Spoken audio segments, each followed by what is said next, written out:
The wind was a blade against her skin, honed on the jagged peaks of the Dragon's Tooth Mountains. It smelled of ice and ancient stone, a scent that promised nothing but endings. Below her, the Blood Moon Court was a slash of darkness, carved into the mountainside, a fortress that devoured the moonlight rather than reflecting it. This was King Darik Voss's domain, the place where souls came to be unmade. Adana R'Lin clutched the worn leather of her satchel, the phantom weight of the moon contract pressing against her ribs, a constant reminder of the price she had already agreed to pay. 7 nights. For her mother's life, a miracle of healing that had left the village shaman speechless, she had signed away her soul. Tonight was the first. The inevitable was no longer a whisper of dread in the distance. It was the granite step beneath her worn boot.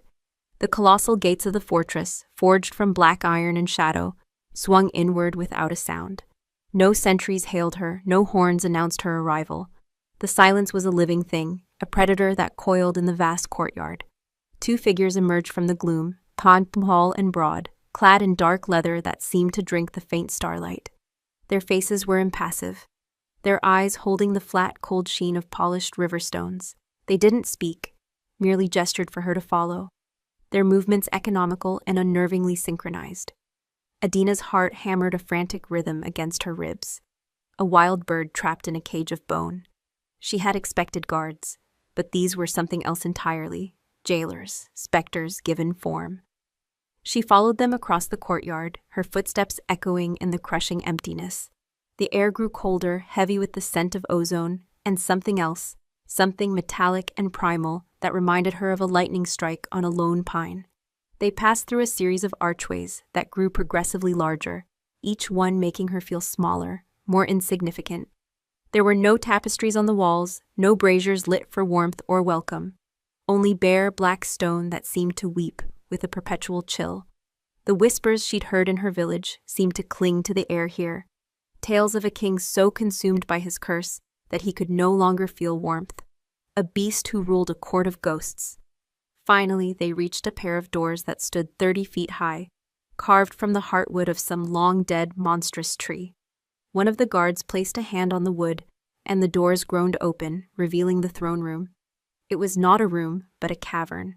The ceiling was lost in shadow, supported by colossal pillars that looked like the fossilized bones of giants. A single throne, carved from a solid block of obsidian, sat upon a raised dais. It was empty. The only light came from a massive roaring fire in a hearth large enough to roast an ox whole. The flames cast long dancing shadows that writhed like tormented spirits. The guards stopped at the threshold. One of them pointed a single gauntleted finger toward the center of the room. Then they both turned and receded into the hallway, the great doors closing behind them, with a sound like a final judgment. Adina was alone. She stood frozen, a tiny, insignificant thing in a hall built for legends and monsters. The sheer scale of the place was meant to intimidate, to crush the will of any who entered. She forced herself to take a breath, the frigid air burning her lungs. She had not come here to be broken. She had come here to pay a debt. She walked forward, her boots silent on the flagstones. The heat from the fireplace was a physical blow after the biting cold, but it felt hollow. It warmed her skin, but did not penetrate the ice that had taken root in her bones. She stopped 20 feet from the dais, her gaze fixed on the empty throne. She would not kneel. That was the one promise she had made to herself. He could take her soul, but he would not have her submission.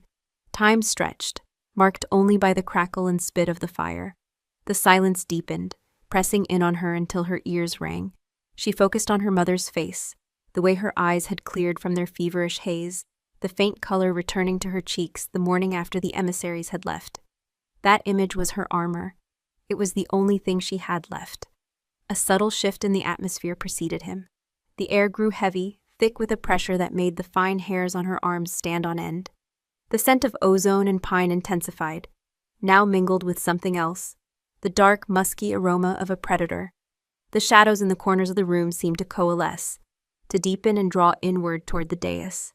He did not walk from a hidden door or emerge from the darkness. One moment, the throne was empty. The next, he was there.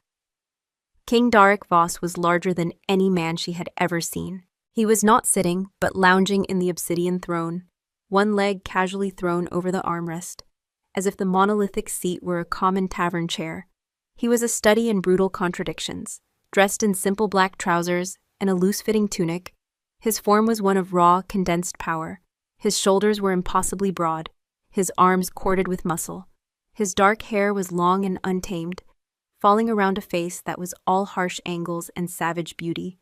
A jagged scar ran from his left temple, across the bridge of his nose, and disappeared into the line of his jaw, a white seam in his sun-darkened skin. But it was his eyes that held her captive. They were the color of molten gold, and they burned with a light that was ancient and weary, and utterly terrifying. They were not human eyes.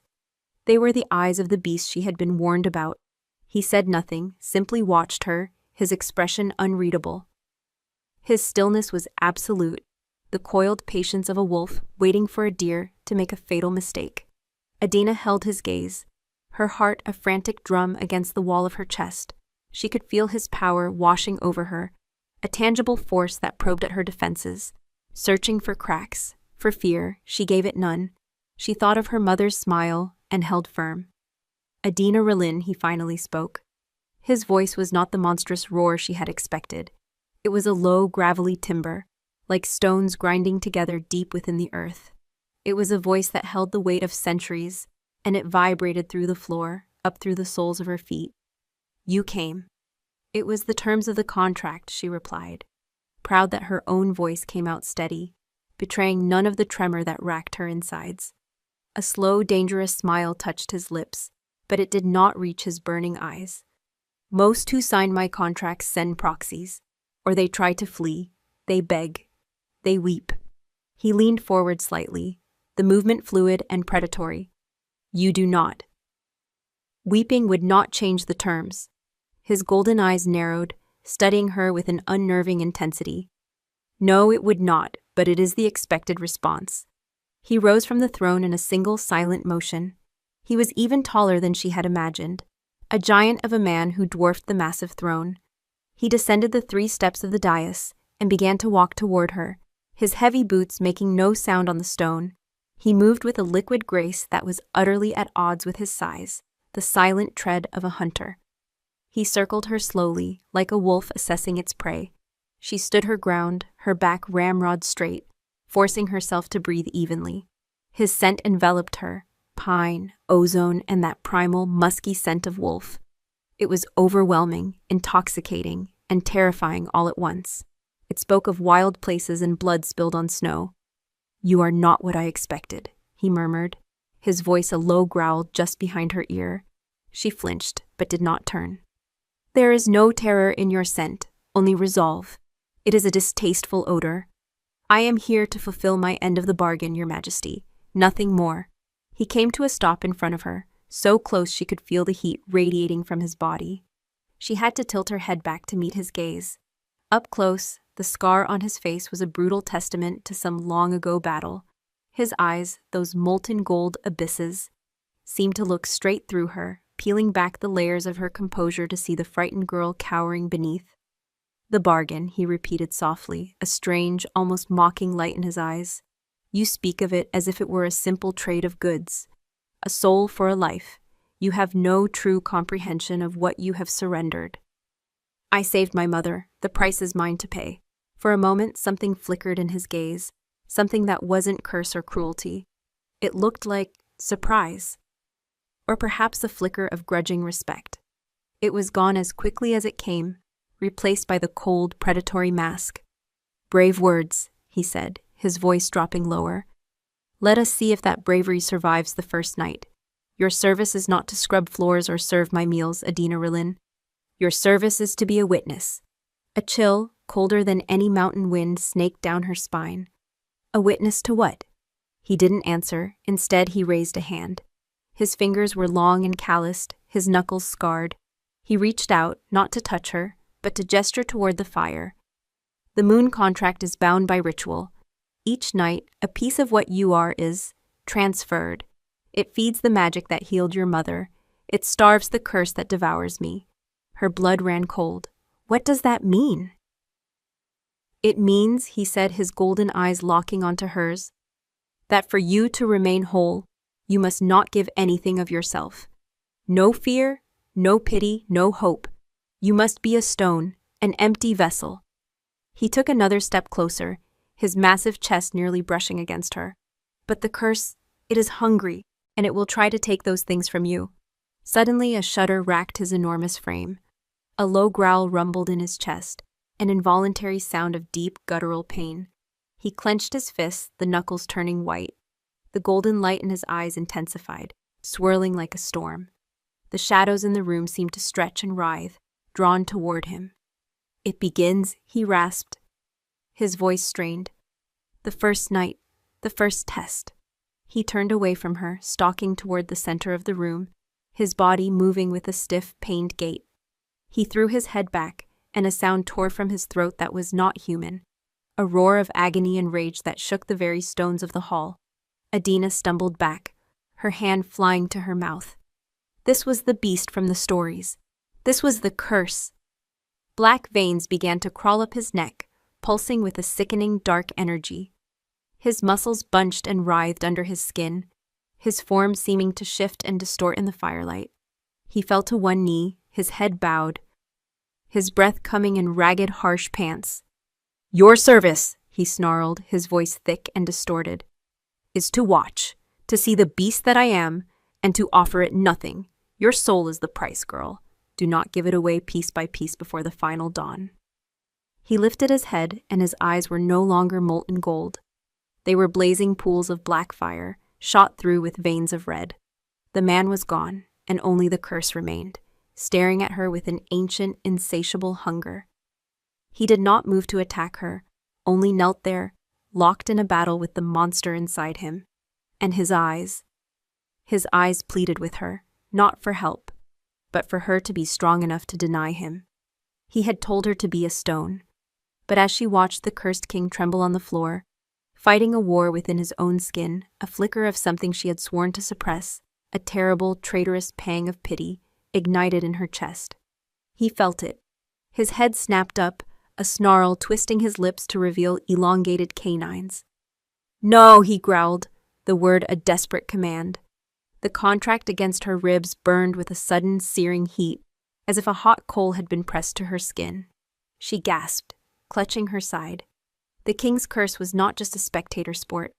It was a predator, and it had just taken its first bite. The night was only just beginning. The searing pain in her side vanished as abruptly as it had appeared, leaving behind a profound and unsettling cold. It was not the chill of the stone hall, but an internal emptiness, a hollow ache deep in her marrow where something vital had been scooped out. Adina watched as the black fire in King Darik's eyes receded, drawn back like a tide, leaving the molten gold in its wake. The change was just as violent as the onset. The tension in his massive frame snapped, and he sagged, catching himself on one hand against the floor. A shudder of pure exhaustion racked his body. He remained on one knee for a long moment, his head bowed, his ragged breaths echoing in the cavernous silence. When he finally looked up at her, the mask of the fearsome Alpha King was back in place, but she could see the cracks. There was a faint tremor in his hands, a sheen of sweat on his brow. His golden eyes were hard, but they held a weariness that went beyond physical exertion. It was the weariness of ages. "You felt pity, Claude," he stated, his voice a low, rough rasp. It was not an accusation, but a flat declaration of failure. Her failure, his.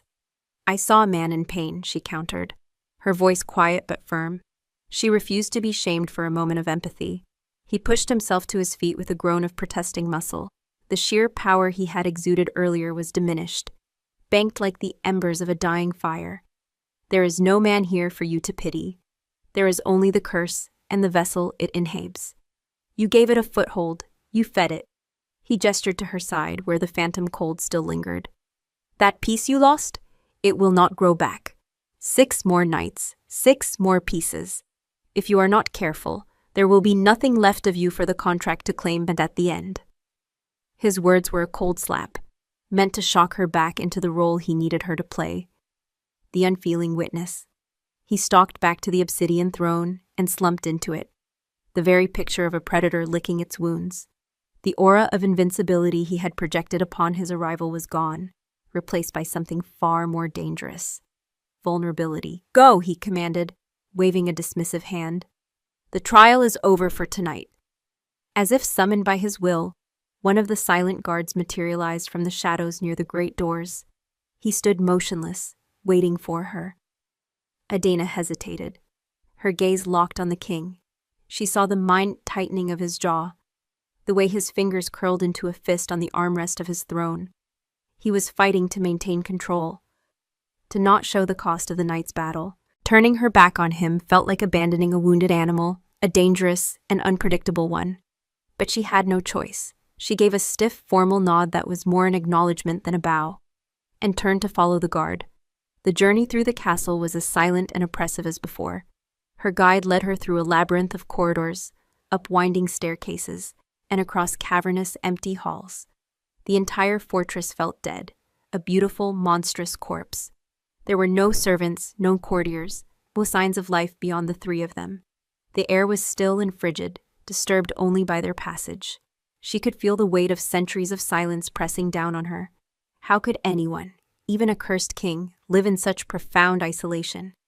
The thought came unbidden, and with it, another dangerous flicker of sympathy. She crushed it instantly, the memory of that searing pain a potent deterrent. Finally, the guard stopped before a heavy, iron-strapped wooden door. He pushed it open and gestured for her to enter. He did not cross the threshold. As she stepped inside, he pulled the door shut behind her, the heavy thud of the latch echoing down the empty hallway, sealing her in. The room was surprisingly grand. A massive four-poster bed draped in dark velvet dominated the space. A fire was already crackling in a stone hearth, its light dancing across plush rugs and ornately carved furniture. It was a chamber fit for a queen, yet it felt as lifeless as the rest of the castle. There was no clutter, no personal touches, no scent but that of cold stone and wood smoke. A pitcher of water and a single cup sat on a small table, alongside a plate with a hunk of bread and some hard cheese. Subsistence, not comfort. Adana walked to the fire, holding her hands out to the flames. The warmth was real, unlike the hollow heat in the throne room. Yet it couldn't touch the chill that had settled deep inside her. She pressed a hand to her side, over the spot where the contract had burned. The flesh was cool to the touch. The emptiness was still there, a tiny void in the fabric of her being. He was right. A piece of her was gone. Her eyes drifted around the room, landing on a tall, freestanding mirror in the corner. It was an exquisite piece, its silver frame wrought into the shape of coiling vines and thorns.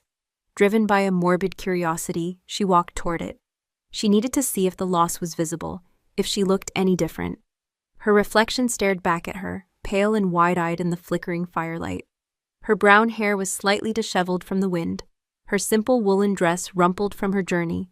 She looked like herself, frightened, exhausted, but whole. She leaned closer, searching her own eyes for any sign of change. They were still the same familiar shade of green, like moss after a rain. She saw the fear in them, but also the stubborn resolve that had carried her this far. She let out a slow breath of relief. It was an internal wound then, unseen. She turned away, but a flicker of movement in the glass caught her eye. She froze, her heart leaping into her throat. She whipped her head back to the mirror. Her reflection stood perfectly still, mimicking her own startled posture. It must have been a trick of the firelight, a dancing shadow. She forced herself to relax, her pulse thundering in her ears. Slowly, cautiously, she looked back into the reflection's eyes. And then she saw it. For the briefest of instants, the green of her reflected eyes seemed to dim, clouded by a film of gray, like ice forming over a pond. At the same time, the corner of the reflection's mouth tilted upwards, in a faint, knowing smirk. It was a cold, cruel expression she had never made in her life. Adina gasped and stumbled back, her hand flying to her own mouth. Her lips were set in a firm, horrified line. She looked back at the mirror.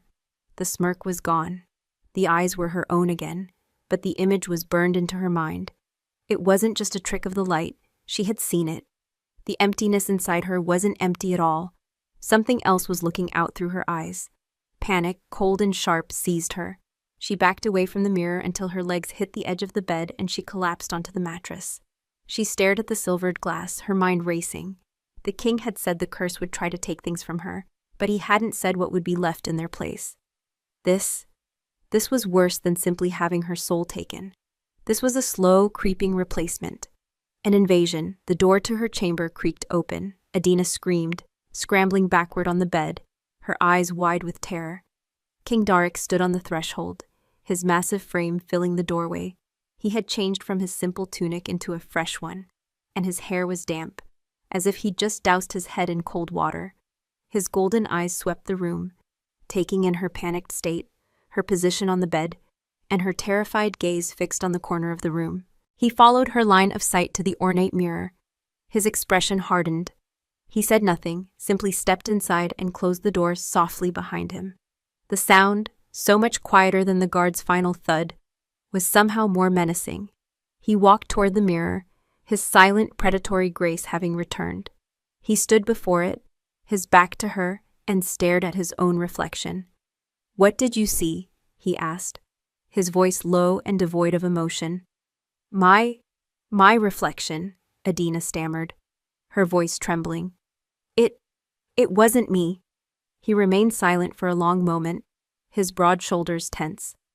"The castle is old," he said finally, still not turning around. "And it is an extension of me, of my curse.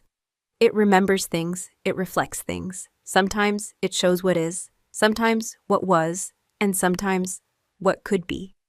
"It smiled," she whispered, the words catching in her throat. "It looked cruel."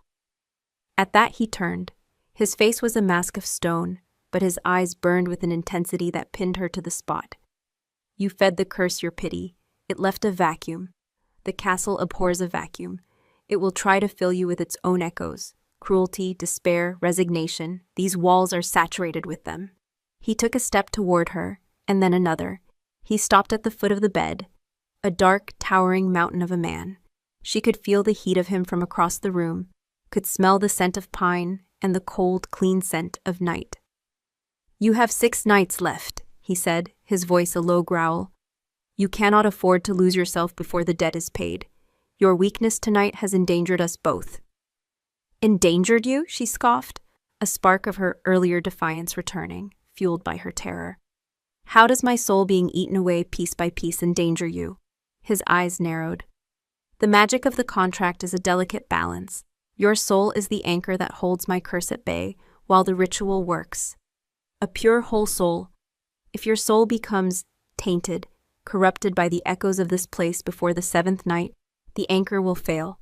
The curse will break free, and it will consume what is left of me. And then it will come for you and everyone else on this mountain. Your mother's miracle will be undone in a tide of blood."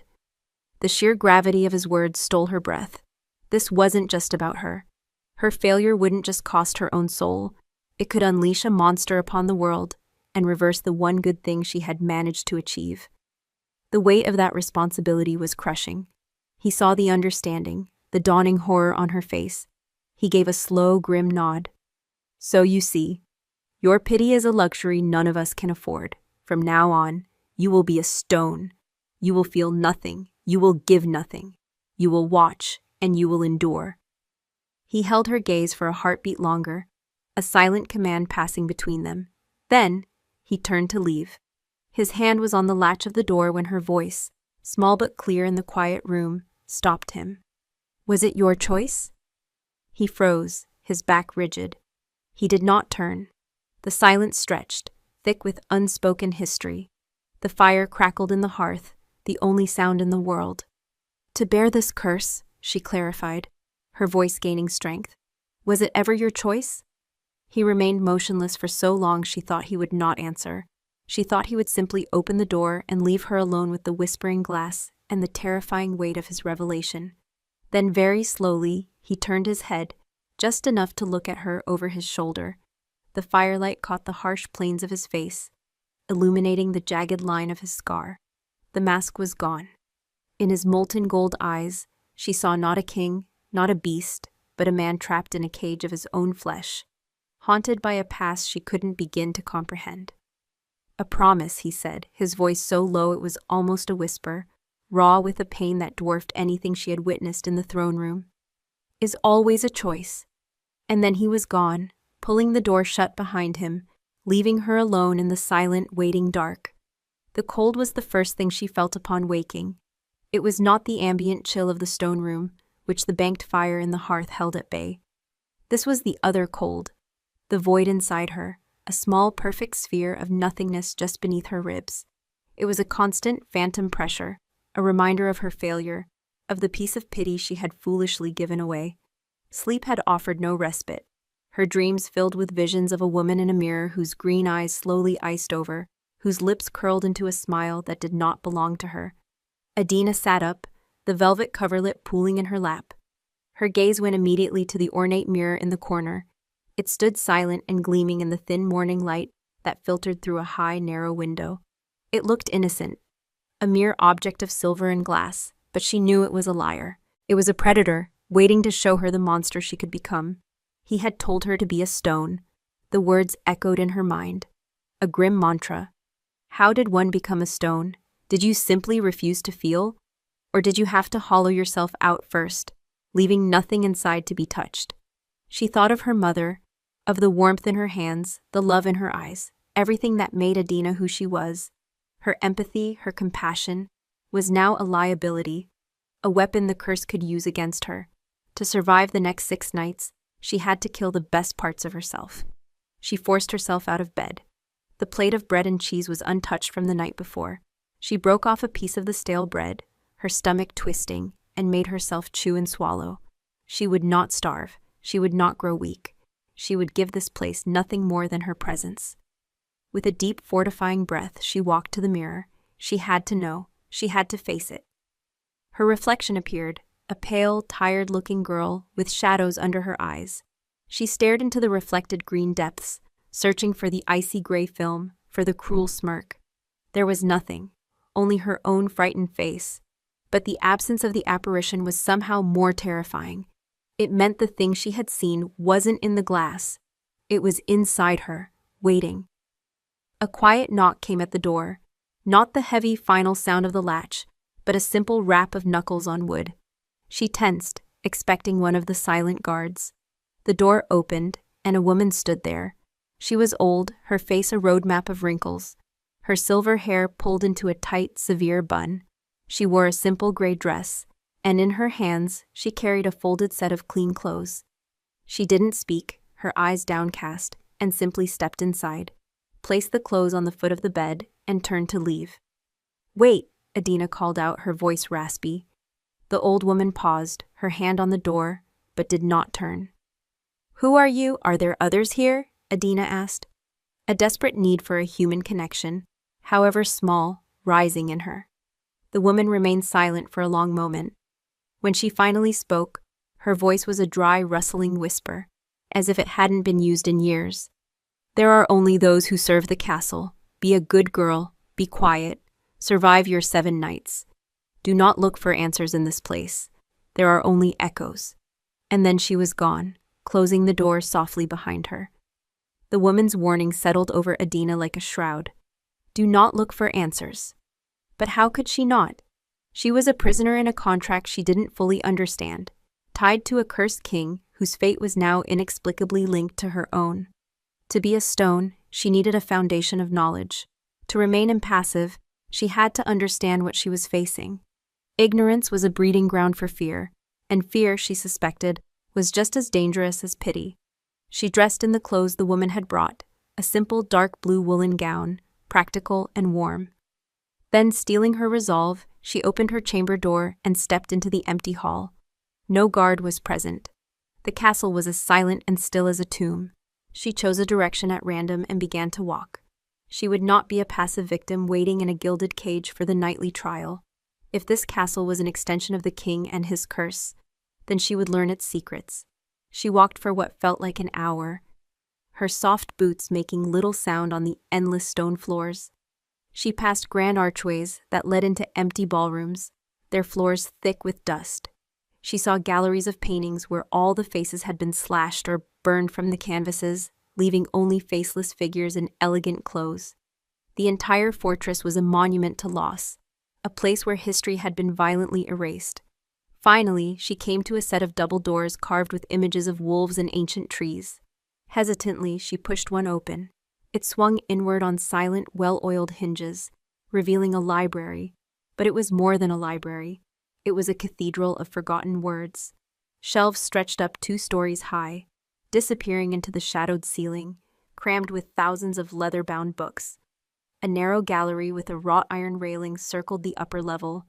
In the center of the room, a massive oak table was surrounded by prime high-backed chairs, all of it covered in a fine layer of dust. The air smelled of old paper, cracked leather, and time itself. The only sign of recent use was a cleared space at one end of the table, where a single enormous tome lay open. This was it, a place of answers. She walked toward the table, her fingers trailing through the dust on its surface. The open book was a history, its pages filled with elegant, handwritten script and intricate illustrations of constellations and royal lineages. She saw the name Voss repeated down the page, a dynasty stretching back 1,000 years. "I had hoped you would have the sense to remain in your room." The voice came from the shadows of the upper gallery. Adina gasped and spun around, her heart hammering against her ribs. King Darek stood leaning against the iron railing, looking down at her. He was dressed as he had been the night before, in dark, simple clothes that did nothing to hide the raw power of his form. He hadn't made a sound. He had been watching her. "Your servant gave no orders for me to stay," Adina replied, lifting her chin. Her fear was a cold knot in her stomach, but she would not show it. She would be a stone. He descended a spiral staircase in the corner, his movements silent and fluid. "Elspeth is a servant of the castle, not of me. And she gave you good advice, I'm sure. Advice you have chosen to ignore."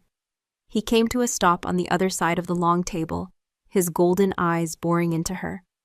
"What do you hope to find here? A loophole in your contract? A history of my family's misfortunes? There is nothing here for you but dust and sorrow." "I want to understand what I'm facing," she said, her voice steady. "You demand I feel nothing, but you leave me in ignorance. Fear grows in the dark. I will not be afraid." A flicker of something, surprise perhaps, crossed his features before being suppressed. "A commendable sentiment," he said, his voice laced with a cold irony. "But misplaced. Understanding the nature of the cage does not help the bird escape. It only makes it more aware of the bars." "His promise," she said, the words from the previous night returning to her. "You said it was a choice. A promise to whom? What did you do?" His face hardened into a mask of cold fury. The temperature in the room seemed to drop several degrees.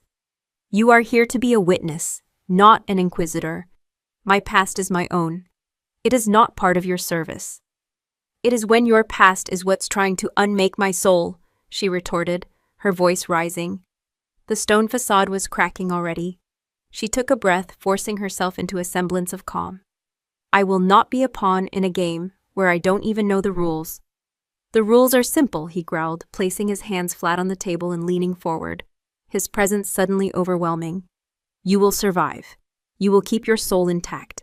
You will be the anchor. Anything else is a distraction that will get us both killed."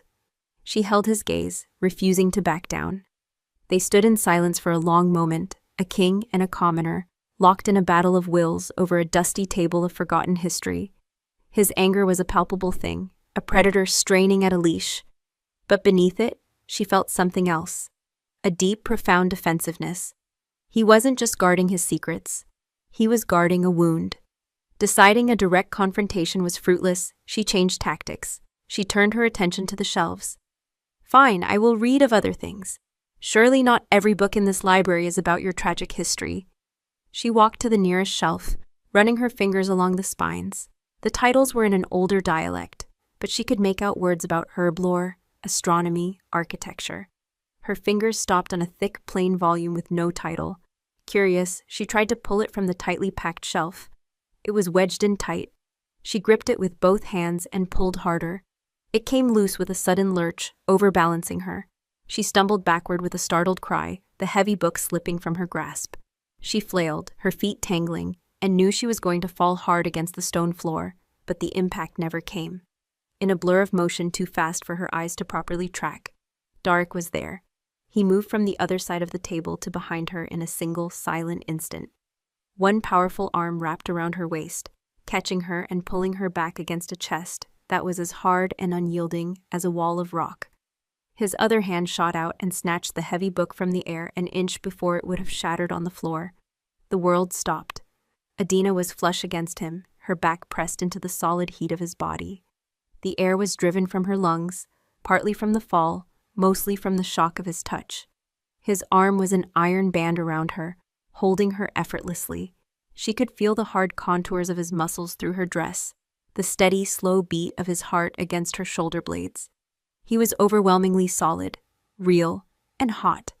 An incredible furnace-like heat radiated from him, sinking through her clothes and warming her skin in a way no fire could. His scent enveloped her, a dizzying mix of sharp pine, cold mountain air, and the electric tang of ozone. It was the scent of the wilderness, of power and freedom and danger. Her mind went blank, all thoughts of curses and contracts dissolving in a purely physical, primal awareness of the man holding her. He held her for a second longer than was necessary, his head bent slightly, his breath stirring the hair at her temple. And in that moment, she smelled something else. Beneath the pine and the storm, beneath the scent of the beast, there was another note. It was faint, elusive, almost undetectable. It was the scent of old grief, of sorrow so profound it had sunk into his very being. It smelled like dust from a sealed room, like unshed tears and a promise broken long ago. It was the scent of a lie. The stoic mask, the cold anger, the monstrous persona, all of it was a lie. A carefully constructed wall to hide a heart that was not empty, but broken. The realization hit her with the force of a physical blow. He was not a monster pretending to be a man. He was a man, desperately, furiously, pretending to be a monster. He must have felt the shift in her, the sudden, piercing understanding. He stiffened and abruptly set her on her feet, stepping back as if burned. He shoved the book back onto the shelf with unnecessary force. His golden eyes, when they met hers, were blazing with a raw, panicked fury. "Do not," he snarled, his voice a low, dangerous growl that vibrated through the floor, "ever touch my things again." But she knew his anger wasn't about the book. It was about her, about what she had just seen, what she had just smelled. She had, for one brief, unguarded moment, scented his soul, and it was destroying him. He fled. There was no other word for it. The Alpha King of the Blood Moon Court, the beast of the mountain, turned and stalked out of the library with the haste of a man escaping a fire. He didn't look back. The great wooden doors swung shut behind him, leaving Adina standing in a cloud of dust motes, dancing in the slivers of morning light.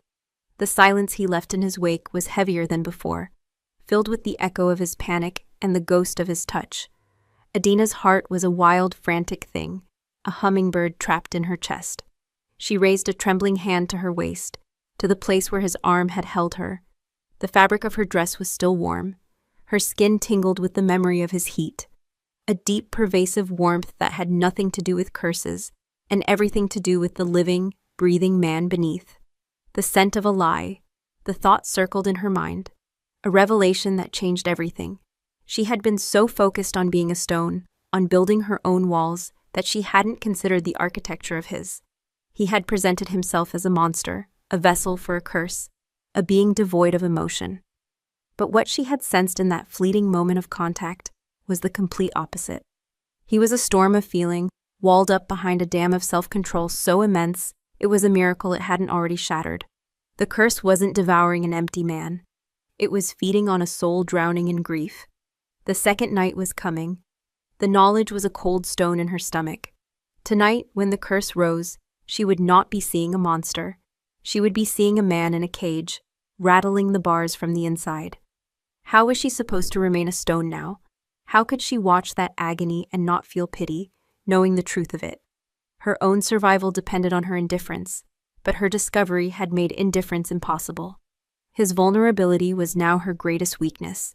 She spent the rest of the day in the library, not reading, but thinking. She paced the dusty floors, the scent of old paper a soothing balm to her frayed nerves. She didn't dare touch another book. Instead, she tried to piece together the fragments she had. A promise, a deep, abiding sorrow, a self-imposed monstrosity. It painted a picture of a king who had perhaps taken on the curse willingly, as payment for some terrible mistake. A king who believed he deserved his suffering. As dusk began to bleed through the high windows, staining the air purple and gray, Elspeth, the old servant, appeared with a tray. She placed it on the table without a word, more bread, cheese, and a sliced apple this time. A small concession to luxury. Adena wasn't hungry, but she ate, forcing the food down. She would need her strength. "The king awaits you in the throne room," Elspeth whispered, her voice like dry leaves skittering across pavement. Her eyes, dark and ancient, met Adena's for a brief, startling moment. They held a flicker of something that looked like warning, or maybe even sympathy. Then she was gone, a ghost melting back into the castle's shadows. Adena's walk to the throne room was a slow march toward a predetermined failure. The halls seemed darker tonight, the shadows longer and more menacing. Every step echoed with the king's final, desperate command from the previous night, "Be a stone." She repeated the words to herself, trying to make them true, trying to rebuild the wall of indifference she had so carefully constructed. She found him exactly as she had the first night, lounging in the obsidian throne, a figure of coiled stillness before the roaring fire. But tonight, she saw him differently. She saw the tension in his broad shoulders, the rigid set of his jaw. She saw the way his fingers gripped the armrest, his knuckles white. He wasn't relaxed, he was braced for impact. He was waiting for the pain to begin. He watched her approach, his golden eyes unreadable, but she felt the weight of his gaze as a physical force. It wasn't just predatory assessment tonight, it was a desperate, unspoken plea. "Don't see me, see the monster." She stopped at the designated spot, 20 feet from the dais, and folded her hands in front of her, trying to look as impassive as possible. The silence stretched, thick and heavy. "You returned to your room?" he asked. His voice a low rumble. "Yes, Your Majesty," she lied. It was her first lie to him, and it felt like a betrayal, even if it was for her own protection. She couldn't let him know she had spent the day dissecting his secrets. He nodded slowly, as if accepting the lie, though she had a feeling he could smell the dishonesty in the air. "Good. Tonight will be more difficult. The curse adapts. It will sense the piece of you it took, and it will try to widen the breach." Before she could respond, the now familiar shudder racked his frame. It was more violent this time. He gritted his teeth, a low growl escaping his throat. He didn't rise and stalk to the center of the room as he had before. He stayed on the throne, gripping the arms, as if he could somehow anchor himself against the storm that was breaking inside him. The black veins crawled up his neck again, darker and more pronounced. They pulsed with a malevolent light, tracing patterns across his skin. His breath hitched, turning into a ragged pant. He threw his head back against the throne, his eyes squeezed shut, his face a mask of agony. "Watch," he gasped out, the single word a command and a plea. "And be empty." Adena stood frozen, her heart aching with a fresh wave of the forbidden pity. It was so much worse now that she knew. He wasn't just fighting a curse, he was fighting himself, fighting his own history. The sorrow she had scented on him was the fuel for this fire. The curse wasn't an external parasite. It was feeding on the poison of his own grief. The curse's power surged. The flames in the great hearth leaped and twisted, casting demonic shadows that danced and writhed on the walls. The air grew thick and cold, crackling with a raw, chaotic energy. Darik's body arched in the throne. A silent scream locked behind his clenched teeth. His hands, gripping the obsidian, began to change. His nails thickened, darkening and elongating into vicious black claws that scraped and gouged the unyielding stone. Adena's own hand flew to her side, to the place where the cold void resided. It began to burn. Not with the sharp, searing pain of the first night, but with a deep, throbbing ache. The curse was calling to the piece of her it now owned, trying to use it as a bridge. Darik's eyes snapped open. The gold was gone, consumed entirely by a swirling vortex of pure blackness. The beast was in control. It looked at her, and its gaze was not one of simple hunger. It was intelligent, cunning. It knew her now. "He suffers," a voice whispered in her mind. It was not her own thought. It was slick and persuasive, like oil on water. You could ease his pain. A single moment of compassion. It would be a mercy. Adena recoiled. The voice was coming from the emptiness inside her, a tendril of the curse's consciousness that had taken root. "No," she whispered, her voice trembling.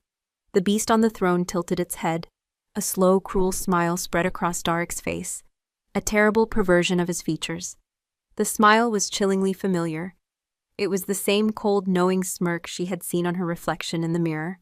He took the curse for his brother, the voice whispered again, offering up a sliver of truth as bait. He failed him, he watched him die. This pain is his penance. He welcomes it, but you could offer him a moment of peace, a gift, his brother. The word struck her like a physical blow. The sorrow she had scented on him suddenly had a name, a shape. She could almost see it. A scene of blood and failure, a promise broken. The urge to reach out, to offer a word of comfort, was a physical thing, a crushing pressure in her chest. The ache in her side intensified, twisting like a knife. "Be a stone," she muttered to herself, her nails digging into her palms. "Be a stone." The beast on the throne watched her internal struggle, its black eyes gleaming with malevolent satisfaction.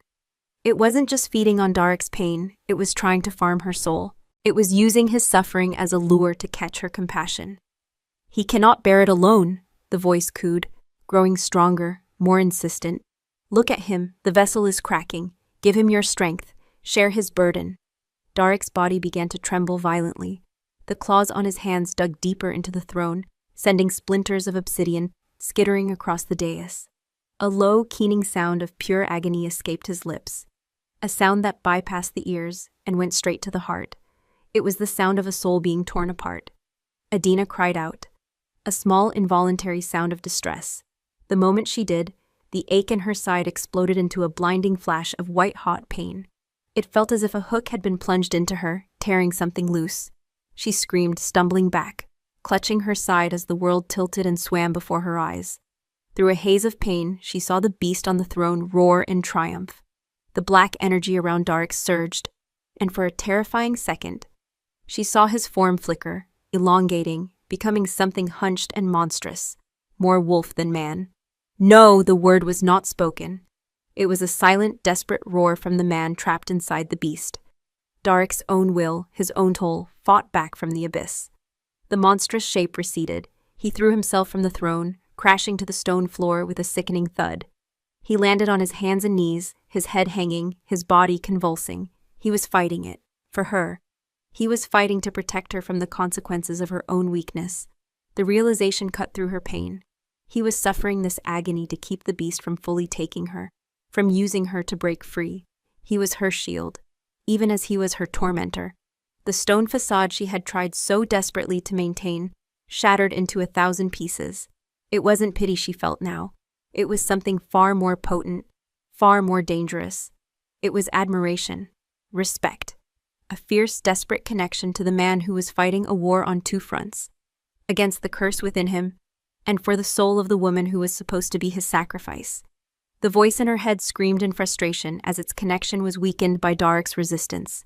The pain in her side subsided again to that familiar, hollow cold, but she knew the void had grown. She had lost another piece of herself. Darik collapsed onto the floor, the transformation receding completely. He lay on the cold stone, gasping for air, the black veins slowly retreating from his skin. He was utterly spent, his body trembling with the aftershocks of the battle. Adina took a shaky step forward, and then another. She walked until she stood at the foot of the dais, looking down at the broken form of the king. He was no longer a terrifying monarch or a monstrous beast. He was just a man, stripped bare of all his defenses, lying exhausted on the floor of his empty hall. He slowly, painfully pushed himself up onto one elbow. He lifted his head, and his molten gold eyes, clouded with pain and exhaustion, found hers. She expected to see anger, condemnation for her failure. Instead, she saw a flicker of raw, unguarded gratitude. "You held," he rasped, his voice barely a whisper. "At the end, you held." She hadn't held, she had broken. He had been the one to hold. He had saved them both. But he was giving the victory to her. He was trying to repair the crack in her resolve, trying to rebuild the stone he so desperately needed her to be. Without thinking, without weighing the consequences, she knelt down on the cold floor, just a few feet from him. It was not an act of submission, it was an act of solidarity, an acknowledgement of a shared battle. She looked at the man who had traded his soul for his brother's, And she made a new promise, a silent one to herself. She would not let him fight this war alone. Being a stone would not save them. She had to find a way to be a shield. Her act of kneeling sent a tremor through him. Darek flinched, not with pain, but with a sharp, profound shock, as if she had laid a burning hand upon his skin. His golden eyes widened, the exhaustion within them momentarily eclipsed by a raw, startled vulnerability. He had expected her to retreat in fear or stand in judgment. He had not expected this quiet solidarity, this nearness.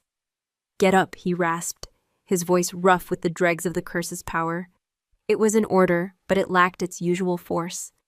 It was the plea of a man who had built his fortress on a foundation of isolation and now felt the first crack appear in its walls. Adina did not move. She remained on her knees on the cold flagstones, her gaze steady. "You saved me," she said, her voice quiet but clear in the vast hall. "The beast had me. You pulled it back." He pushed himself into a sitting position, a feat that cost him a visible wave of effort. He leaned his back against the base of the dais, his long legs splayed out before him. He looked like a fallen giant, magnificent and broken. "I contained the breach. You gave it purchase? There is a difference." His words were harsh, a desperate attempt to re-establish the distance between them, to force her back into the role of the unfeeling witness. But she had seen the truth. She had scented the lie of his monstrousness and witnessed the heroism of his sacrifice. The walls were down, and she would not help him rebuild them. "It told me about your brother." The name, unspoken, hung in the air between them like a ghost. The temperature in the hall, which had been returning to its normal chill, plunged again. A frost of pure grief seemed to form on the air. Darek's face became a mask of stone, but it was the brittle stone of a statue on the verge of shattering. "The curse will use anything," he said, his voice flat and dead. "Any truth, any memory, it will turn your own heart into a weapon against you. You must give it nothing to use." "How can I give it nothing when I'm standing in the very heart of your pain?" she countered, her voice rising with a passion she couldn't suppress. "This castle, this silence, this curse. It is all him, isn't it? Every stone is a monument to your grief." He flinched as if she had struck him. He turned his head, staring into the roaring fire, refusing to look at her. His profile was stark and beautiful in the flickering light, the line of his jaw tight with a sorrow so immense it seemed to suck the very air from the room. "You know nothing," he bit out, the words clipped and sharp. "I know the scent of a lie," she whispered. "And I know the sound of a man who is screaming on the inside." The silence that followed was absolute. The fire crackled. Her own heart hammered against her ribs. She had crossed a line, pushing past the boundaries of their contract, into the raw, unguarded territory of his soul. He could have her thrown in a dungeon. He could kill her. He was the king, but he did nothing.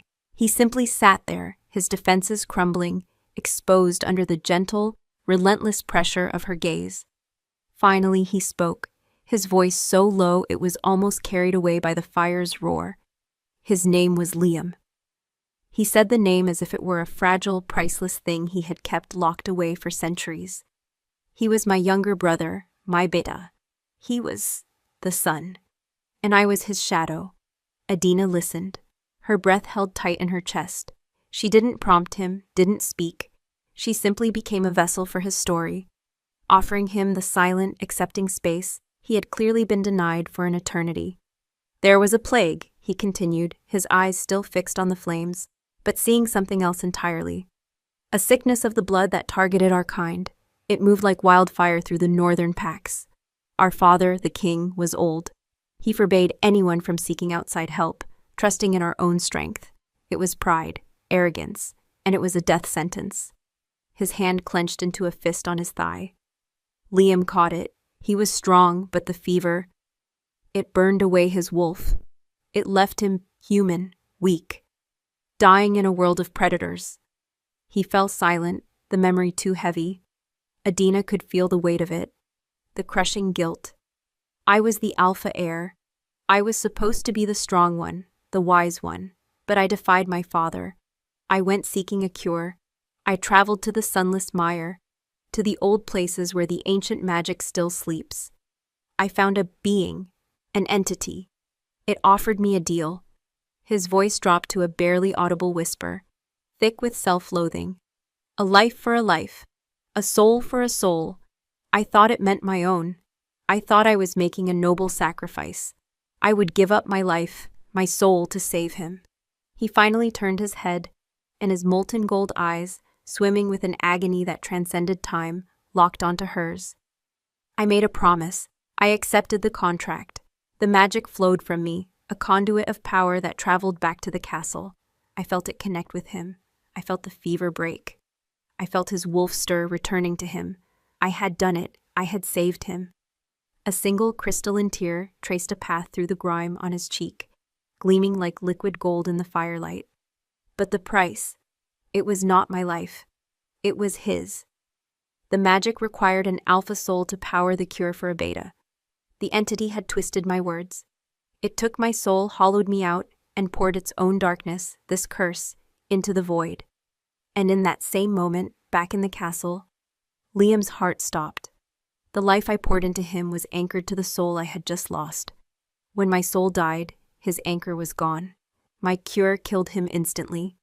The confession hung in the hall, a testament to a love so fierce it had broken the world. Adina felt her own heart break for him. For the young, desperate alpha, who had only wanted to save his brother and had instead become his executioner. For the king who had spent centuries punishing himself for a single terrible mistake. The curse took root, he murmured, his voice now hollow, devoid of all feeling. It fed on my grief, my guilt. It grew. I returned to the castle not a savior, but a monster, my father. He looked at me and saw what I had become. He died a week later, they said, of a broken heart. I inherited a throne, a kingdom, and an eternity of this agony. I am the king of a graveyard of my own making. Here it was, the source of the sorrow, the root of the curse. Not an ancient evil, but a tragic human mistake, amplified by magic into a world-ending catastrophe. It wasn't your fault, she whispered, the words feeling small and inadequate in the face of his monumental pain. I made the promise, he countered, his voice regaining a sliver of its old hardness. I chose. He fell silent again, the confession having drained him completely. He looked smaller now, diminished by the weight of his own history. The beast was gone. The king was gone. All that was left was Darek, a man flayed open, his oldest wound exposed to the air. Slowly, carefully, Adina shifted, moving from her kneeling position to sit on the floor, tucking her legs beneath her. She was still several feet away, but the change in posture was a deliberate act of settling in, of showing him she wasn't going anywhere. She was no longer just a witness to his curse. She was a witness to his soul. They sat in silence for a long time. The fire burned down to glowing embers. The shadows in the hall deepened. Darek didn't move. He seemed lost in the past, adrift in a sea of regret. Adina simply watched him, her presence a quiet, steady anchor in a storm. She offered no more words, no more comfort. She just was. A stillness in his chaos. Eventually, his breathing evened out. The rigid tension in his shoulders eased. He looked calmer, as if the act of speaking the truth aloud for the first time in centuries had lanced a poisoned wound. He turned his head and looked at her. The raw agony in his eyes had been replaced by a profound, soul-deep weariness. But there was something else there too, a flicker of light in the darkness. "Why?" he asked, his voice a soft rasp. "Why are you still here? Why did you not run screaming from this hall?" "Where would I go?" she answered simply. "My promise holds me here just as tightly as yours holds you." She paused, then added, "And I don't see a monster anymore." His breath hitched. He looked at her, truly looked at her, not as a component of a contract, not as a vessel for a soul, but as Adina, a woman.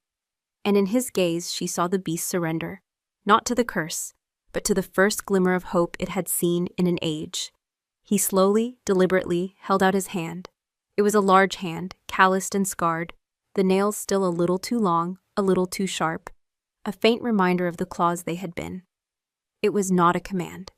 It was not a gesture of aggression. It was an invitation, an offering, a question. Adina's heart stopped. To take his hand would be to cement this fragile, impossible connection between them. It would be an act of utter madness, a complete betrayal of the role she was supposed to play. To be a stone was to be safe. To take his hand was to step willingly into the heart of the fire. Her own hand, small and pale in the dim light, trembled as she lifted it. She reached across the space that separated them, her fingers brushing against his. His skin was rough, but beneath it, a current of that incredible furnace-like heat pulsed. It was the heat of life. She laid her hand in his. His fingers closed around hers, engulfing her hand in his. His grip was surprisingly gentle, a careful, reverent touch, as if he were holding a sleeping bird. And as their skin met, something shifted deep inside her, the cold, hollow void where the curse had taken its pieces of her. It didn't disappear, but for the first time she felt a flicker of warmth brush against its icy edges. It was his warmth, his life, his soul reaching out to touch what was left of hers. The warmth from his hand was a living thing. It seeped into her skin, a current of pure, untainted life that spread up her arm and settled deep in her chest. It was a shocking contrast to the encroaching cold of the void inside her. For a long, silent moment, they simply stayed like that, kneeling on the floor of the cavernous throne room, connected by a single, fragile touch. The great hall, once a place of terror and intimidation, felt intimate, sacred, a confessional where a king had laid his soul bare. Darik's gaze was fixed on their joined hands, his expression one of awed disbelief. He seemed to be studying the way her smaller, paler fingers rested in his scarred palm, as if he had never seen such a thing before.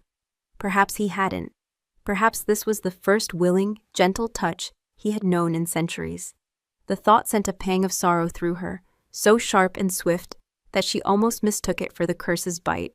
But this was her own feeling, an emotion born not of pity, but of a deep, burgeoning affection that terrified her more than any monster. He finally lifted his gaze to meet hers. The weariness was still there, but the raw agony had receded, replaced by a question. His golden eyes, no longer burning with cursed energy or kingly authority, were soft, searching. He was asking for something she couldn't name, something she wasn't sure she had the right to give. Slowly, reluctantly, he released her hand.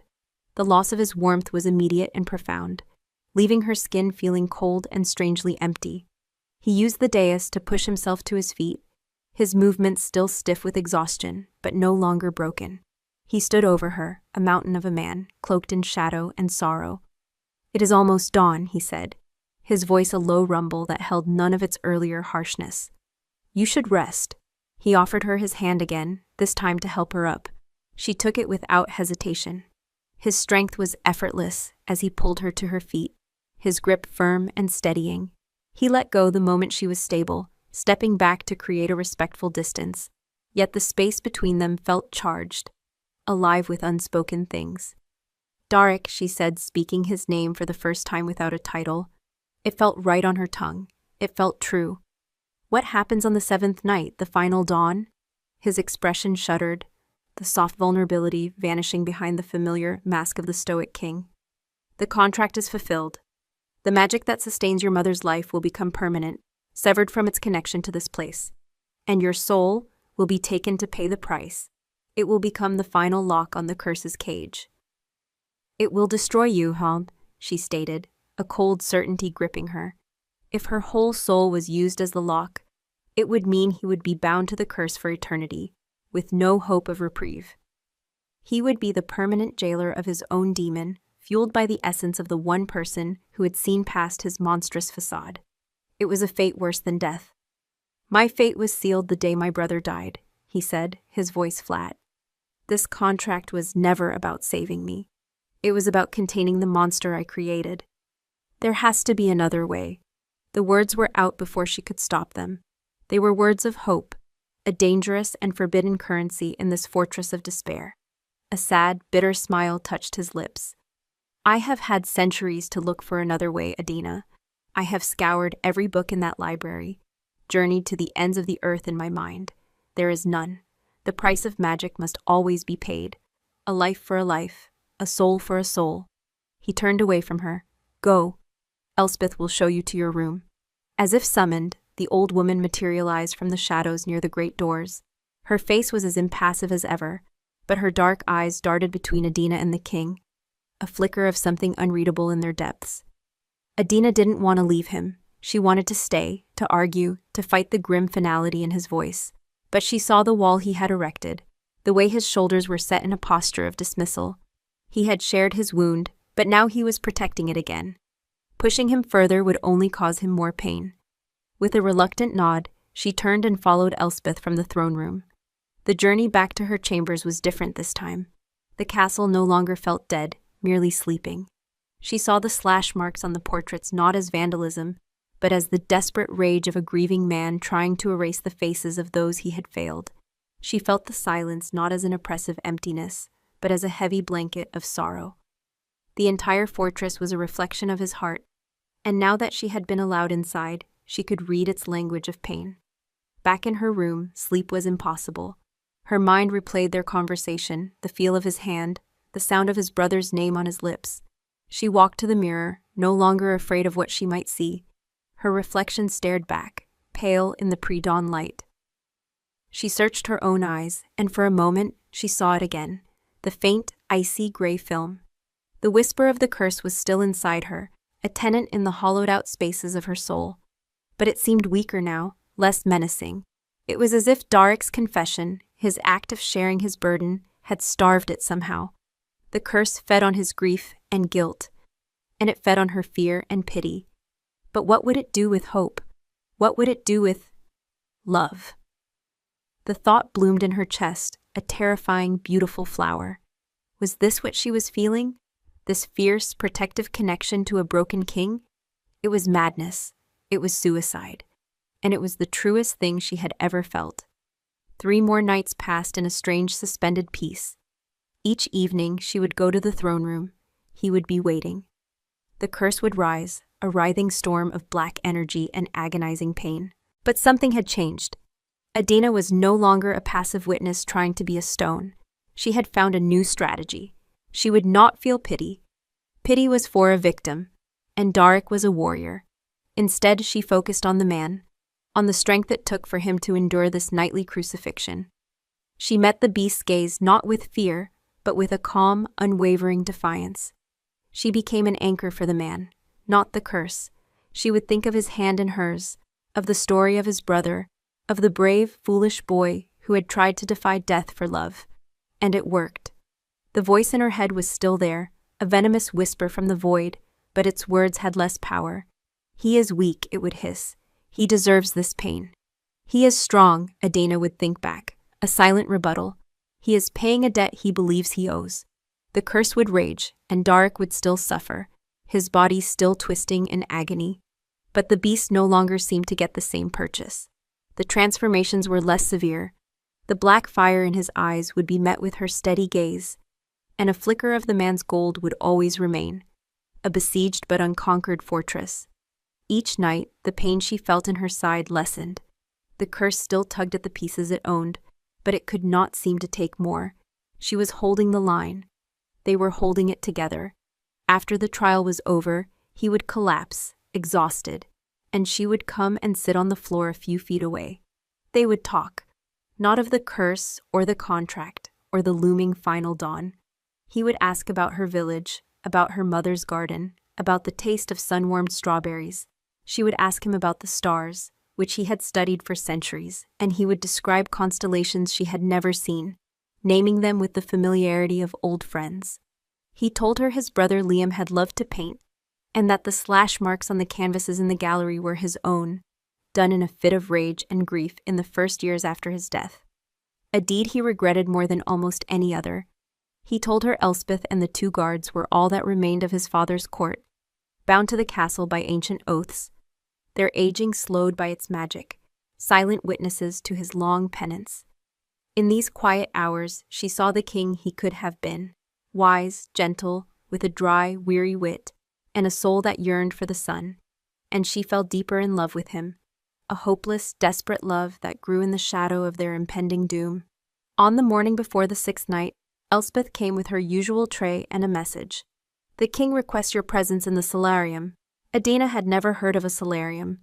She followed the old woman through a part of the castle she'd never seen, down a corridor lined with dusty, shrouded statues. They came to a set of tall, glass-paned doors. Elspeth opened them and stepped aside. Adina walked through and gasped. It was a vast circular room, its walls and ceiling made almost entirely of glass. After days spent in the gloom of the stone fortress, the sudden flood of bright, clear sunlight was almost blinding. In the center of the room, a massive, long-dead tree stood, its gnarled, leafless branches reaching up like skeletal fingers toward the glass dome. But all around it, life flourished. Planters and pots overflowed with green, vibrant plants, ferns and ivy and strange, beautiful flowers, in shades of deep purple and blood red that seemed to drink the light. The air was warm and humid, thick with the scent of damp earth and blooming blossoms. Darek stood by the central tree, his back to her, one hand resting on its petrified bark. He turned as she entered. The sunlight caught in his dark hair, weaving threads of silver and gold into the black. It softened the harsh lines of his face, making him look younger, less burdened. "My mother was a botanist," he said, his voice quiet. "She built this place, a pocket of life in a world of stone. It's the only part of the castle the curse cannot touch. The life here. It is anathema to it." Adina walked further into the room, her fingers trailing over a velvety crimson petal. "It's beautiful. After she died and after Liam, I let it all wither," he said, his gaze distant. It took Elspeth decades to bring it back, a single pot at a time, a quiet act of defiance. He looked at her then, his golden eyes serious. "Tonight is the 6th night. It will be the most difficult yet. The curse knows its time is running out. It will throw all its strength against the walls of its cage, against me, and against you." A knot of dread tightened in her stomach. "We will face it, together." "Adina," he said, and the way he spoke her name was a caress and a warning. He took a step toward her, closing the distance between them. He reached out, not to touch her, but to gently push back a stray lock of her hair that had fallen across her face. His fingers brushed her temple, a touch as light as a moth's wing, but it sent a jolt of lightning through her. "There is a scar," he murmured, his thumb tracing a line just above her eyebrow she hadn't even known was there. It was a tiny, silvery white mark from a childhood fall. "I fell from a tree when I was 7, she whispered, her breath catching in her throat. "I have a few of my own," he said, a wry, sad smile touching his lips. He took her hand and lifted it to his face, pressing her palm against the jagged, brutal scar that cut across his features. His skin was warm, rough with stubble. She could feel the solid bone of his cheek beneath her palm. It was the most intimate gesture she had ever known. "A manticore," he said softly. "During the Ogre Wars, I was young, arrogant. I thought I was immortal." He held her hand there, his golden eyes searching hers, filled with a desperate, unspoken emotion. "Every scar tells a story, Adina. A story of a wound that has healed. But some wounds, some sacrifices, they leave scars on the soul, and they never heal." She knew what he was saying. He was preparing her. He was showing her his own healed wound to give her strength. But he was also warning her that the wounds they now shared might never close. The 7th dawn was coming, and with it, a final sacrifice that would leave a scar so deep it would tear their two worlds apart forever. The 6th night was a war. The curse, sensing its impending containment, threw itself against Darek's soul with the fury of a cornered animal. It used every weapon in its arsenal. It dredged up the image of his brother's last breath, the sound of his father's weeping, the scent of the plague-ridden sickbeds. It projected them into the hall, phantoms of memory and pain designed to shatter his control. But Adina was his shield. She stood her ground, an immovable object against the curse's irresistible force. When the ghostly image of a young, dying Liam appeared, his face pale and feverish, she did not look at the phantom. She looked at Darek. She saw the man, not the memory. She met the agony in his golden eyes and projected her own strength, her own unwavering belief in him, across the space between them. The voice in her head was a cacophony of venomous lies. "He killed him," it shrieked. "His love is poison. His love was a sacrifice," Adina countered, her mind a fortress. He tried to save him. The curse turned on her, showing her visions of her own mother, her skin growing gray, the miracle of her healing reversing. It showed her the village elders signing the moon contract, their faces grim, condemning her to this fate. But the fear it tried to sow found no purchase. Her fate was already sealed. Her choice was already made. Together, they weathered the storm. It was the longest and most brutal of the trials, leaving Darek utterly broken on the floor, and Adina trembling with a psychic exhaustion so profound she could barely stand. But they had held. They had won. Only one night remained. The 7th day passed in a haze of quiet dread. They did not speak of the coming dawn. They sat together in the solarium, surrounded by the silent, living plants, and let the silence speak for them. Darek told her the names of the constellations that would be in the sky that night, his voice a low, comforting murmur. He spoke of the Crimson Archer and the Wolf Queen, telling her the ancient stories of gods and heroes, a litany of forgotten myths. It was his way of saying goodbye. As dusk fell, casting long, sad shadows through the glass walls, he finally looked at her, his face etched with a pain that had nothing to do with the curse. "I cannot ask you to come to the throne room tonight," he said, his voice thick with emotion. "When the dawn comes, the contract will complete itself, no matter where you are in this castle. I will not have your last moments be of you watching me in agony." "There is nowhere else I would rather be," she answered, her voice trembling but firm. "My promise was for 7 nights. I will not break it on the last." His control finally fractured. He reached for her, pulling her from her chair and into his arms, crushing her against his chest. His embrace was not gentle. It was a desperate, frantic act of a drowning man clinging to his only piece of driftwood. He buried his face in her hair, and she felt a shudder rack his entire body. It was not the curse. It was a sob, silent and soul-shattering. "I am sorry, Adina," he whispered, his voice broken. "I am so sorry for this, for all of it." "Shh," she murmured, her arms wrapping around his massive torso, holding him as tightly as she could. "You gave my mother back to me. No price is too high for that." Even as she said it, she knew it was a lie. The price was him, and it felt impossibly high. They walked to the throne room together, hand in hand. The 2 silent guards stood by the doors, and as they passed, one of them, for the first time, inclined his head in a gesture of profound respect. He was not looking at his king. He was looking at her. The final trial began not with a roar, but with a whisper. As the last vestiges of twilight faded, the moon contract, the physical scroll she had signed in her village, materialized in the air between them. It hovered, glowing with a soft silver light, the dark, blood-signed ink of their names pulsing like a living heart. "It is time," Darek said, his voice grim. He released her hand and walked to the center of the room, standing directly beneath the floating scroll. He looked at her, and his golden eyes were filled with 1,000 unspoken goodbyes. "Stay back, Adina, please." She stayed where she was, near the doors, her heart a block of ice in her chest. The curse did not rise in a wave of agony. Instead, the silver light from the contract intensified, casting a beam down upon Darek. He didn't scream or convulse. He simply stood, his head thrown back, as the light seemed to pour into him.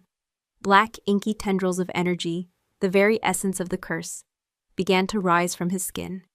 They were not raging, they were being drawn out, pulled from him like poison from a wound, flowing upward into the glowing contract. The magic was working, it was containing the curse, but the price had to be paid. From her own chest, Adina felt a pull. It was not painful, it was a gentle, inexorable summons. A silver thread of light, shimmering and ethereal, emerged from her heart and drifted through the air, connecting with the scroll. It was her soul. It was being drawn out, a willing payment to complete the ritual. She watched, mesmerized, as the black tendrils of the curse were slowly encapsulated by the silver light of her soul within the scroll. The lock was being forged. The cage was being sealed. But something was wrong. Darek cried out, a sharp gasp of pain. The black tendrils stopped flowing from him. Instead, the silver light of her soul, now within the scroll, began to flow downward, pouring into him along with the curse's contained energy. "No," he choked out, falling to one knee. It's not just taking your soul, it's giving it to me." Adina stared in horror. The ancient magic, twisted by the entity in the mire, was not just using her soul as a lock. It was performing a literal exchange. It was pouring her pure, untainted soul into the void within him. The void left by the loss of his own. And in return, the curse, contained but not destroyed, was being forced into her. She was not to be the lock on the cage. She was to be the new cage. "Darek," she screamed, running forward. "Stay back," he roared, a command born of pure panic. "Adina, don't." She saw the truth in a flash of terrible understanding. The contract was a life for a life, a soul for a soul. To save her mother, Adina's soul was forfeit. But for Darek to be whole, for his soul to be restored, another vessel had to be found for the curse he carried. The contract was not just about payment. It was about balance. He would be free. He would be human again, his own soul replaced by hers. And she would become him. She would inherit the fortress, the solitude, and the eternity of torment. The first rays of dawn pierced the high windows of the throne room, a sliver of pale gold light that cut through the gloom. The final dawn. The moment the contract would be irrevocably sealed. The flow of energy intensified. Adina could feel the void inside her.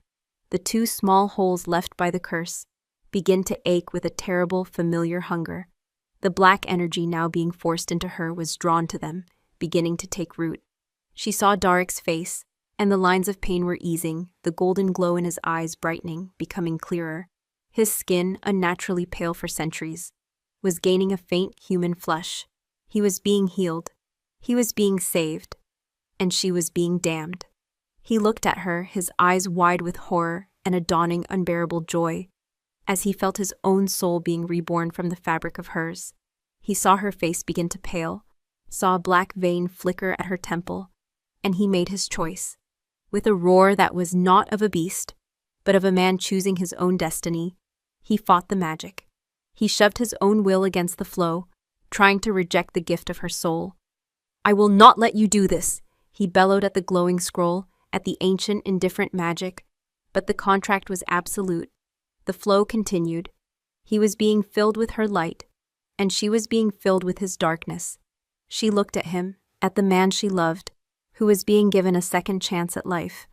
And she looked at the dawn, the beautiful, cruel dawn that was meant to be her end. But she saw a different ending, a different choice. "A promise," he had told her, his voice raw with pain on that first night, "is always a choice." She had promised her soul to save her mother, but she had made another silent promise. She had promised to be his shield. "The price of magic must always be paid," she whispered, his own words echoing back to her.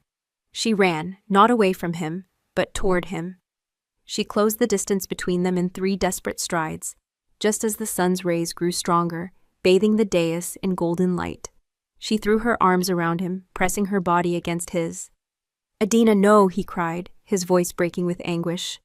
"A soul for a soul," she whispered against his chest, her heart breaking and soaring all at once. "But it must be a willing sacrifice." And with the last of her strength, with every ounce of her will, she did the one thing the curse could not abide. She poured her love for him, pure and unconditional, into the connection. She accepted the darkness. She welcomed it. She chose not to be its cage, but to be its end. She would not contain it. She would smother it with the very light it could not touch. The glowing scroll above them flared with an impossible brilliance. The flow of energy reversed and then exploded. Silver and black light erupted through the hall in a silent, violent shockwave. It was the sound of a contract being broken. It was the sound of a price being refused. It was the sound of a promise being kept, not by law, but by love. The light consumed them, and Adina knew no more. Warmth. That was the first thing she knew. A gentle, pervasive warmth that seemed to soak right through her skin and into her bones. It was the warmth of sunlight through a window, of clean linen, of a body resting in profound peace. There was no cold. The hollow voids in her soul, the small, hungry mouths of the curse that had taken root inside her, were gone. She was not empty. She felt full, brimming with a quiet, steady light that was entirely her own. Adina's eyes fluttered open. She was not in the throne room. She was in her chamber, lying in the massive 4-poster bed, tangled in soft velvet blankets. Sunlight streamed through the high window, illuminating a room that was subtly changed. A vase of deep red blossoms, the kind she had seen in the solarium, sat on the bedside table. Their faint, sweet scent mingled with the clean smell of mountain air pouring through the slightly ajar window. For the first time, She could hear the sound of birdsong from outside the castle walls. She sat up, her heart pounding a slow, steady rhythm. She pressed a hand to her chest, then to her side. There was no ache, no phantom pressure, only the feeling of her own uninterrupted self. She looked at her hands, turning them over in the sunlight. They were her hands. She felt like herself, yet more so. The pieces she had lost had been returned, the cracks sealed not with scar tissue, but with something that felt like gold. Her gaze fell upon the ornate mirror in the corner. It stood gleaming, no longer a source of terror, but simply an object of silver and glass. With a deep breath, she slipped out of bed and walked toward it. Her reflection met her gaze. It was her own face, but the fear was gone from her eyes. The shadows of exhaustion were gone. A healthy color blushed her cheeks. She looked rested. She looked whole. She leaned closer, searching the green depths of her reflected eyes. There was no gray film, no hint of a cruel smirk waiting in the wings. There was only her, and deep within, a tiny warm flicker of gold, like a single mote of sunlight trapped in sea glass. A memory surfaced, a chaotic flash of silver and black light, of a love so fierce it had screamed defiance at the laws of magic. She remembered accepting the darkness, and in doing so, annihilating it. She had not broken the contract. She had fulfilled it in a way its ancient creators had never intended. Not a soul for a soul, but love for grief. Darek. His name was a prayer in her mind. A desperate, hopeful question. She turned from the mirror and hurried to the door. It was unlocked. She stepped into the hall, which was no longer oppressive and shadowed, but filled with the same clean light as her room. The air was fresh, and the eternal weeping chill of the stone was gone. The castle felt awake. She didn't know where she was going, but her feet carried her with an unerring certainty, down the winding stairs, through the now welcoming archways, toward the heart of the fortress. She pushed open the great doors to the throne room and stopped on the threshold. The cavernous hall was transformed. Sunlight poured from the high windows, bathing the black stone in a warm golden glow. The great hearth was swept clean, its fire extinguished. The obsidian throne still sat upon its dais, but it no longer looked like a seat of monstrous power. It was just a chair, a relic of a bygone sorrow. He was standing in the center of the room, in the exact spot where the contract had dissolved into light. He was staring up at the windows, his hands tucked into the pockets of his simple trousers. He was still, but it was the stillness of peace, not the coiled tension of a predator. "Darek," she whispered. He turned. The change in him stole her breath. The curse was gone. It was not just an observation, it was a palpable absence. The oppressive, crackling aura of power that had always surrounded him had vanished, replaced by a quiet, profound strength. The harsh angles of his face seemed to have softened. The sun-darkened skin of his face held a healthy, living tone. The jagged scar was still there, a pale white line that told a story of his past. But it was no longer a mark of damnation. It was simply a part of him. But it was his eyes that held her. The molten gold, the color of the beast, and the curse was gone. His eyes were now the color of warm, clear honey, flecked with green and brown. They were the eyes of a mortal man, and they were filled with a reverence and an adoration that made her knees weak. "Adina," he said, and his voice was different. The gravelly, grinding undertone was gone. It was a deep, smooth baritone, rich with an emotion he no longer had to hide. She walked toward him, her steps slow and uncertain. "You're whole," he finished for her, a small, wondrous smile touching his lips. It was the first true smile she had ever seen from him, and it transformed his face, chasing away the last of the shadows. "The magic. It didn't know what to do with your choice. A sacrifice of love isn't a transaction. It doesn't create a debt. It creates a miracle." He slowly closed the distance between them until he stood before her. He smelled of pine and clean air and sunlight. The primal scent of the beast was gone, leaving only the scent of the man. When you accepted the curse, you smothered it with a force it couldn't comprehend. It was unmade. The contract was nullified, but the magic still required balance. It couldn't take your soul because your sacrifice had purified the debt. So it took the void inside me, the hole where my own soul had been, and it filled it. It reawakened what was left of me, and it healed you with the overflow. He gently touched her cheek. his thumb tracing the line of her jaw. His hand was warm, simply warm, no longer a furnace of cursed power. There is a piece of you in me now, Adina, a flicker of your light, and I think there is a piece of me in you. She saw it then, in his honey-colored eyes, the faint glimmer of green, the color of her own, and she understood the flicker of gold she had seen in her reflection. They had not exchanged souls, they had shared them. They had healed each other.